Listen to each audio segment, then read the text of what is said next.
terkait penembakan yang terjadi di kota Lubuk Linggau beberapa hari yang lalu dan menyebabkan 1 orang tewas. Kapolresta Palembang bersama rombongan mengunjungi korban yang dirawat di Rumah Sakit Bayangkara Palembang Sabtu 22 April 2017.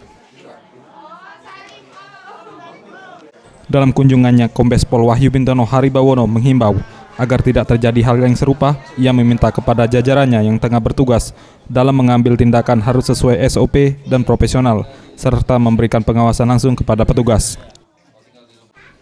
Brigadir K yang telah diperiksa dan akhirnya ditetapkan sebagai tersangka kasus penembakan terhadap mobil sedan yang ditumpangi 8 orang.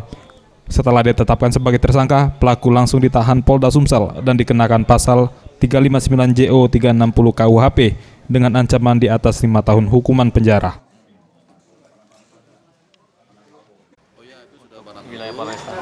Dan sudah setiap hari kita juga memberikan arahan-arahan agar dalam melaksanakan tugas itu sesuai dengan SOP yang ada, dan juga dalam bertindak itu secara profesional, dan juga kita tingkatkan pengawasan oleh masing-masing perwira di lapangan.